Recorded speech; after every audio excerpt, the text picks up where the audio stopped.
All right, we are continuing our study through Paul's first letter to the Corinthians here on the Listener's Commentary. And the Listener's Commentary is a listener-supported, crowd-funded Bible teaching ministry that's made possible by the generous support of listeners just like you. So if you're one of those who support this ministry from the bottom of my heart, let me just say a huge thank you. You're having an impact on people all around the world because of your generous support. So thanks a ton for that. And if you want to join the team of supporters, you can do so by going to listenerscommentary.com. Listenerscommentary.com, click the Give button, and it'll take you to a page where you can set up a monthly recurring donation or a one-time gift. Just put in the amount, click the check box that says make this a monthly donation. You'll be all set up and ready to go, and that will actually be received in partnership with an organization called World Family Mission, a registered nonprofit. So thanks a ton for your support. All right, in this recording, we are in 1 Corinthians chapter 14, verses 1 through 19.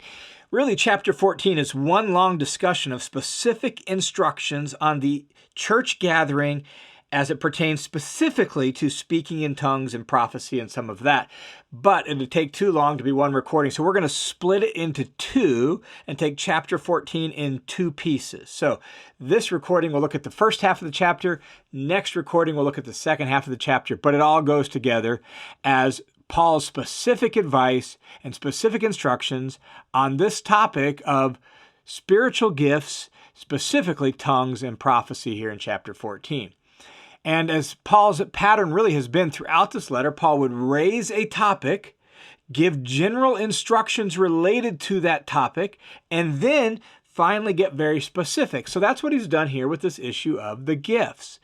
And this gifts sometimes are spiritual matters or spiritual gifts. Sometimes it's grace gifts. And then the word spiritual sometimes used for the people themselves. We'll see that at the end of chapter 14 here because it all went together. There were people who were using their gifts in a way to promote their own superior spirituality. And so in chapter 12, by way of general principles, Paul had said, no, diversity is necessary in the church. Diversity is important in the church. And what you need is not everybody to be the same and have the same gift. You need the diversity, and then you need everyone to work together in unity with those gifts. So that was the first general bit of instruction, chapter 12. Then chapter 13, we said, was really kind of like the primary bit of his prescription, the meat in the middle, and it was the superiority and preeminence of love as the true mark of spiritual maturity, and thus the proper motivation for and the proper context of the use of the spiritual gifts. So now here, after those general instructions in chapters 12 and 13 on this topic, Paul is ready to give his very specific instructions. And as we read through chapter 14, the instructions make it very clear that speaking in tongues was really the lion's part of the problem in Corinth. It was being treated as if, at least by some, as if it was the greatest gift, and that those who spoke in tongues were the most spiritual, or something like that. That's what's going on in the church. And as Paul addresses this topic, he's focused on the large group gathering, when the whole church gathers together. And so his instructions here are for the large group gathering, and it revolves around two primary concerns. That the message in the large group gathering needs to be understandable to everybody and beneficial to everybody, understandable. And then his other concern is order. So we need understandable and order. And so this chapter, as Paul gives his instructions, is going to revolve around those two things. First half is really focused on understandability. Second half is focused more on order. And again, keep in mind that we're talking about the large group gathering, the scene of what we might call a church service. Now, in their context, it was in the context of a home, and it included a meal, and so it was more free-flowing than what we think of as a church service, but that's the scene. The whole church is gathered together, and in that context, as you picture that scene, Paul says in 14 verse 1, pursue love. Right? Based on what he just said in chapter 13, that love is the more excellent way. Love is the priority. It's the superior way from the end of chapter 12. So pursue love.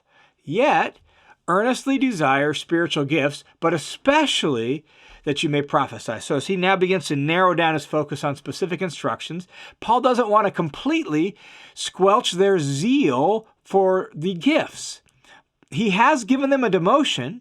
He wants those gifts to be used in a way that's subordinate to love. He wants them to realize that the true mark of spiritual maturity is loving God and loving people the way Jesus does, right? But he doesn't want to completely squelch their zeal for the gifts. And that word translated earnestly desired literally is be zealous for, right? Be zealous for spiritual things, but especially that you may prophesy. And the reason for that is because of the value of prophecy for the entire church, and that's what love thinks about. So Paul goes on to explain why he wants them to prioritize prophecy over speaking in tongues, and it has to do with being understandable. Look what he says in verse 2. For the one who speaks in a tongue does not speak to people but to God, for no one understands, but in his spirit he speaks mysteries. Speaking in tongues was being able to speak in an actual foreign language, not just some babbling, not just some made-up language. It was an actual foreign language that could have been understandable. That'll become very clear in this chapter. The two primary chapters in the Bible that help us maybe get a more full picture of what speaking in tongues was and how it operated are Acts chapter 2 and 1 Corinthians 14. And in Acts chapter 2, we're talking about the story of the church beginning on the day of Pentecost. And what happens there in the first 10 or 11 verses is you have people from all over the Roman Empire in Jerusalem for the Feast of Passover and the Feast of Pentecost.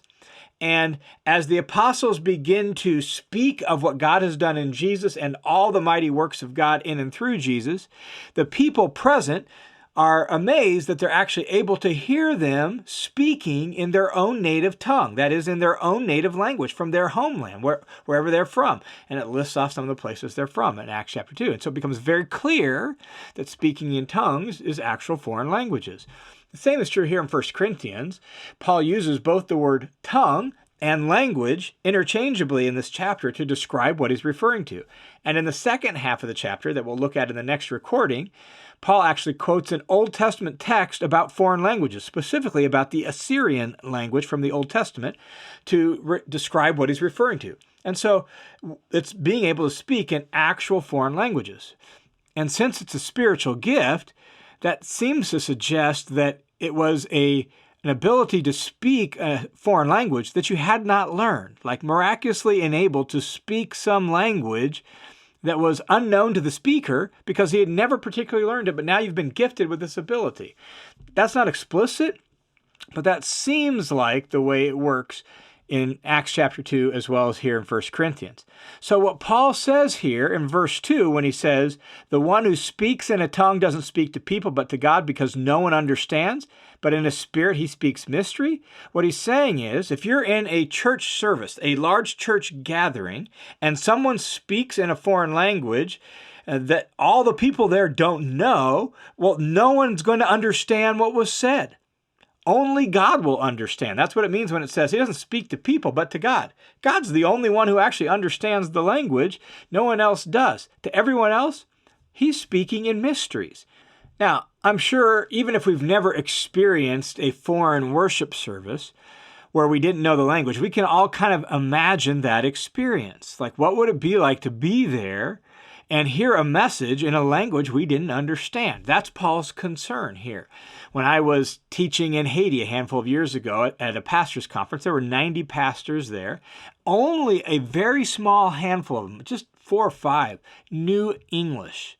So for me to stand up and teach in English was useless to them. God knew what I was saying, but to them, it was a mystery, right? And that's why there had to be a translator, because I didn't know Creole and they didn't know English, and we needed a translator. That's the scene Paul pictures here in verse 2. And that's why Paul wants them to prioritize prophecy. Prophecy is greater and better in the church gathering because it's understandable. Look at verse 3. He says, but the one who prophesies speaks to people for edification, exhortation, and consolation. You speak to people because you speak their language. That means in Corinth, you'd be speaking Greek. And everyone would understand what you said, and it would build up the whole church. They would all be edified. That word edification is the same word translated build up in chapter 8, where it says knowledge puffs up, but love builds up. They're edified. That's what love does. Love seeks to build up other people. It's concerned with other people. So When you prophesy, you're not in a foreign language. You're speaking the language everyone knows, and thus everyone benefits from it. So now, Paul is capable of contrasting tongue speaking and prophecy very succinctly, and he does so in verse 4. Look at verse 4. He says, the one who speaks in a tongue edifies himself. The one who prophesies edifies the church. A very succinct summary of what he just said in verses 2 and 3. To speak in a foreign language in a church service does not build up anyone at all except for the speaker. And I even wonder if there's maybe a hint of sarcasm in Paul saying that. The one who speaks in a tongue edifies himself. He makes himself feel good. He makes himself look good. He's assuming that everyone thinks, wow, look how spiritual he is. I wonder if there's a hint of sarcasm there. But either way, the point is clear. To prophesy builds up the whole church because everyone understands what the prophet has to say. And so now, Paul emphasizes the point. Verse 5, now, I wish that you all spoke in tongues, but rather that you would prophesy. In chapter 12, Paul already said that not everyone prophesies and not everyone speaks in tongue. So everyone has different gifts. That was the point of chapter 12. So when we get to verse 5, we have to realize this is rhetoric to make a point. You love speaking in tongues so much? Great. Wish you all did that. But you know what really would be even better? That everyone would prophesy. And so this is rhetoric to drive home this point that prophecy is superior because it's understandable. And so Paul goes on in the rest of verse 5 and says, and greater is the one who prophesies than the one who speaks in tongues, unless he interprets, so that the church may receive edification. In other words, if one's going to speak in an unknown foreign language in the church gathering, then he should interpret, that is, translate what he said. That's what interpret means here. Like, translate it into the language everyone else knows so that the whole church may be built up, may be edified. In fact, in verse 28 of chapter 14, Paul's going to be very explicit. He's going to say, if there's no translator, then just keep silent because it doesn't do anybody any good. In fact, verse 13, just a little bit later, we'll get to it here shortly, Paul will instruct the one who speaks in a tongue to pray that God would enable him to actually translate what he says so that the whole church will be built up. That's Paul's primary concern. Is it understandable and thus beneficial to the whole church? Paul continues in verse 6 by saying, but now, brothers and sisters, if I come to you speaking in tongues, how will it benefit you? Unless I speak to you either by way of revelation or of knowledge or of prophecy or of teaching. Like, speaking in tongues isn't going to do you a whole lot of good because it's a language you don't understand, right? And if it translates it and if it provides a real message from God, a revelation or a knowledge or a prophecy or a teaching, that's a real beneficial message from God. If I do that and I speak in a foreign language and it provides that kind of message from God and I translate it, then it's valuable. But if I don't, if I just speak in a foreign language, how will it benefit you? It's not going to benefit you at all. And again, the point is that speaking in tongues in the gathering of the church really isn't that valuable or helpful unless, of course, you're going to translate it and unless, of course, there's an actual beneficial message from God. Then Paul gives an analogy. He says, yet, even lifeless instruments, whether a flute or a harp, in the producing of a sound, if they do not produce a distinction in the tones, how will it be known what is played on the flute or the harp? For if a trumpet produces an indistinct sound, who will prepare himself for battle? In other words, even musical instruments have to play actual notes and have to play actual songs with those notes, or no one's going to understand the song, right? A trumpet that issues a battle call will do no good if the one playing it doesn't actually play the battle cry song. And so, that's the analogy. Look at verse 9. He makes the point. So you too, unless you produce intelligible speech by the tongue, how will it be known what is speaking? You'll just be talking into the air. So if you speak in tongues and it's not intelligible, that is, it's not understandable, you're just talking to the air. It does no one any good. Then he says in verse 10, there are perhaps a great many kinds of languages in the world, and none is incapable of meaning. Like, there are a lot of different human languages. There are a lot of different foreign languages in the world. All of them have meaning.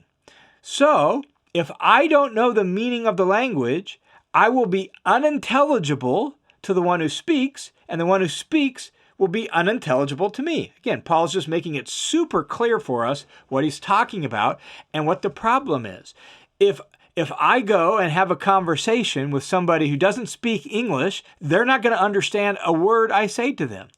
And when they talk back to me, I'm not going to understand a word they say to me. It's unintelligible. It's not understandable. And that's the problem. The people of the church don't know whatever language you're speaking in when you speak in tongues, and thus, even if the speaker has a legitimate message from God, it does no one any good. Now, one technical little detail here in verses 10 and 11, that word unintelligible in verse 11 is literally in Greek barbaros. It's the word we get our English word barbarian from.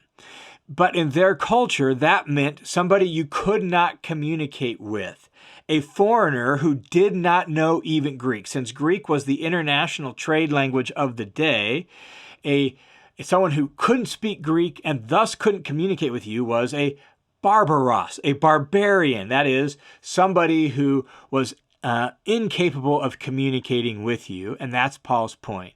The word barbaros, barbarian, was actually a little bit of a kind of a pejorative term, a ridiculing term in the Greco-Roman Empire to say those ignorant foreigners up there who don't even know Greek that we can't communicate with. And so Paul, there's a little bit of a jab towards those who are making such a big deal out of speaking in tongues in the church. And he's like, you're like a barbarian. You're like one of those people when you do this. And so you think it's such a great thing, but guess what? You're just like a foreigner who can't even communicate with people because you don't even know how to do it. So he says, so you too, since you're eager to possess spiritual gifts, here's what you should do. Strive to excel for the edification of the church. That's the big principle, and it's based on love. This is how love ought to play out in the context of the church gathering concerning these knowledge gifts of tongue and prophecy. You ought to strive to excel, not for your own benefit, not for your own appearance, not to make everyone think how spiritual you are. You ought to strive to excel for the good of the whole church, that the whole church should be built up and edified. And what does that mean as far as speaking in tongues is concerned? Well, it means that if there's no translation, then there's no benefit. Not even a benefit to the speaker, interestingly enough. Because remember, he's got this gift. He may not even necessarily understand the language he's speaking, and so there's no benefit. Possibly not even a benefit to the speaker. Look at verse 13. Therefore, one who speaks in a tongue should pray that he may interpret. If someone there in Corinth has this gift of speaking in a language they've never learned, then he or she should pray that God would enable them to actually understand the language so they can translate it for their own sake and for the sake of the entire church, the whole gathered church. What if you can speak in a tongue but not translate? Well, look what Paul says in verse 14 and following. He says, "For if I pray in a tongue, my spirit prays, but my mind is unproductive." In other words, if you say a prayer in the gathering out loud in a different language and you can't translate it and you don't know what it means, not only does it do no one else in the church good, it doesn't do you any good either. By virtue of the gift, you've prayed something to God, right? But your own mind doesn't even understand or reap any benefit from what you've said. So your mind is unproductive. So Paul asks, what then? Verse 15, literally, what then? This translation says, what is the outcome? But literally, it's what therefore, or what then? Like, what good is that? What should I do? Paul says, I will pray with the Spirit, but I will pray with the mind also. In other words, it needs to be understandable. Pray with the mind means if I'm going to pray out loud in the church gathering, then I need to pray in an intelligible, understandable sort of way. I will sing in the Spirit, and I will sing with the mind. In other words, it needs to be understandable. So whether I pray or whether I singing in a foreign language, praying in a foreign language that isn't translated, isn't understandable, doesn't do anybody any good. So Paul says, if it were me, here's what I would want. I would actually want to use my mind, not just some unknown language that comes from my spirit that I don't understand, no one else understands. In fact, Paul feels so strongly about this that as I've already said, he mentions later in the chapter, in verse 28, that if there is no translator, then just don't talk. Just don't pray out loud. Just don't sing that song. Right? It's not going to do anybody any good. So he continues and says in verse 16, for otherwise, if you bless God in the Spirit only, meaning by the Spirit with this foreign language, how will the one who occupies the place of the outsider know to say the amen at your giving of thanks, since he doesn't understand what you're saying?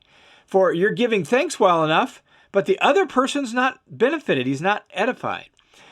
Key phrase there in this little section is the phrase place of the outsider.